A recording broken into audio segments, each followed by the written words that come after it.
സംസ്ഥാനത്ത് വരും ദിവസങ്ങളിൽ ശക്തമായ മഴയുണ്ടാകുമെന്ന് കാലാവസ്ഥാ നിരീക്ഷണ കേന്ദ്രം. എറണാകുളം മുതൽ മലപ്പുറം ഉൾപ്പെടെ 6 ജില്ലകളിൽ ഇന്ന് യെല്ലോ അലർട്ട് പുറപ്പെടുവിച്ചിട്ടുണ്ട്. ശക്തമായ കാറ്റിനും ഉയർന്ന തിരമാലയ്ക്കും സാധ്യതയുള്ളതിനാൽ തീരദേശവാസികൾ ജാഗ്രത പാലിക്കണമെന്ന് കേന്ദ്ര കാലാവസ്ഥാ വകുപ്പും സമുദ്രസ്ഥിതി പഠന ഗവേഷണ കേന്ദ്രവും അറിയിച്ചു. കെ പ്രശാന്ത് ചേരുന്നുണ്ട് വിശദാംശങ്ങളുമായി. പ്രശാന്ത്, സംസ്ഥാനത്ത് മഴ ശക്തമാകുമെന്നാണ് നൽകിയിരിക്കുന്ന മുന്നറിയിപ്പ്. 6 ജില്ലകളിലാണ് ഇപ്പോൾ മുന്നറിയിപ്പുള്ളത്. എന്തൊക്കെ ജാഗ്രതാ നിർദ്ദേശങ്ങളാണ് നൽകിയിട്ടുള്ളത്?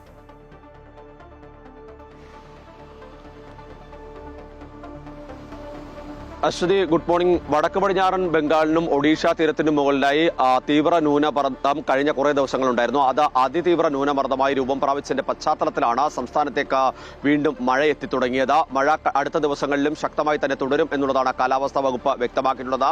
ഇന്ന് 6 ജില്ലകളാണ് യെല്ലോ അലർട്ടുള്ളത്. അതിനുശേഷം ഇപ്പോൾ ഈ വരുന്ന 3 മണിക്കൂറിൽ തിരുവനന്തപുരം, കൊല്ലം ഒഴികെയുള്ള എല്ലാ ജില്ലകളിലും ശക്തമായ മഴയും ഒപ്പം തന്നെ 40 കിലോമീറ്റർ വേഗതയിൽ കാറ്റിനും സാധ്യതയുണ്ട് എന്നുള്ളതാണ് കാലാവസ്ഥാ വകുപ്പ് അറിയിച്ചിട്ടുള്ളത്. ഒപ്പം തന്നെ കടൽക്ഷോഭത്തിനുള്ള സാധ്യത നിലനിൽക്കുന്നുണ്ട്. സമുദ്രസ്ഥിതി പഠന ഗവേഷണ കേന്ദ്രത്തിന്റെ നിലവിലുള്ള മുന്നറിയിപ്പ് പ്രകാരം 1.5 മീറ്റർ വരെ ഉയരത്തിൽ തിരമാലകൾ ഉയരാനുള്ള സാധ്യതയുണ്ട്. അതുകൊണ്ട് തന്നെ മത്സ്യത്തൊഴിലാളികൾ ജാഗ്രത പാലിക്കണം. പ്രത്യേകിച്ച് പൊന്തുവള്ളങ്ങളിലും മറ്റും മത്സ്യബന്ധനത്തിന് പോകുന്ന തൊഴിലാളികൾ കൃത്യമായി ജാഗ്രത പാലിക്കണം എന്നുള്ള നിർദ്ദേശമാണ് നൽകിയിട്ടുള്ളത്. ഒപ്പം തന്നെ വിനോദസഞ്ചാര മേഖലയിലുള്ള സ്ഥലങ്ങളിലെല്ലാം തന്നെ കൃത്യമായ ജാഗ്രത നൽകിയിട്ടുണ്ട്. ഒപ്പം തന്നെ ചില നിയന്ത്രണങ്ങൾ ഇപ്പോൾ ഏർപ്പെടുത്താനുള്ള നിർദ്ദേശം നൽകിയിട്ടുണ്ട്. കാരണം അതിവേഗത്തിൽ തന്നെ തിരമാലകൾ ഉയർന്നു വരാനുള്ള ഒരു സാധ്യതയാണ് നിലനിൽക്കുന്നത്. ഒപ്പം തന്നെ അതിശക്തമായ കാറ്റിനുള്ള സാധ്യതയുണ്ട്. ഏതായാലും ഈ നേരത്തെ സൂചിപ്പിച്ച ജില്ലകളിൽ എറണാകുളം, അതുപോലെ തന്നെ തൃശ്ശൂർ, മലപ്പുറം, അതുപോലെ തന്നെ കോഴിക്കോട്, കണ്ണൂർ, കാസർഗോഡ് ഈ ജില്ലകളിലാണ് നിലവിൽ യെല്ലോ അലർട്ട് ഉള്ളത്. ഈ ജില്ലകളിലെല്ലാം തന്നെ വലിയ മഴയുണ്ടാകും എന്ന് തന്നെയാണ് കാലാവസ്ഥാ വകുപ്പ്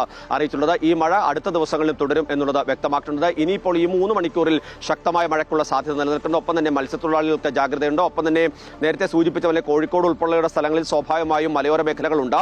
ആ മേഖലകളിലൊക്കെ തന്നെ മണ്ണിടിച്ചിലുള്ള സാധ്യതയുണ്ട്. ആ മേഖലയിലും കുറെ കൂടി ജാഗ്രത പാലിക്കണമെന്ന നിർദ്ദേശം ജില്ലാ ദുരന്ത നിവാരണ അതോറിറ്റി ഉൾപ്പെടെയുള്ളവർക്ക് കാലാവസ്ഥാ വകുപ്പും ബന്ധപ്പെട്ട വിഭാഗങ്ങളും നൽകിയിട്ടുണ്ട്. അശ്വതി, ശരി. സംസ്ഥാനത്ത് വരും ദിവസങ്ങളിൽ മഴ ശക്തമാകുമെന്നാണ് കാലാവസ്ഥാ നിരീക്ഷണ കേന്ദ്രം മുന്നറിയിപ്പ് നൽകുന്നത്. 6 ജില്ലകളിലാണ് മുന്നറിയിപ്പുള്ളത്.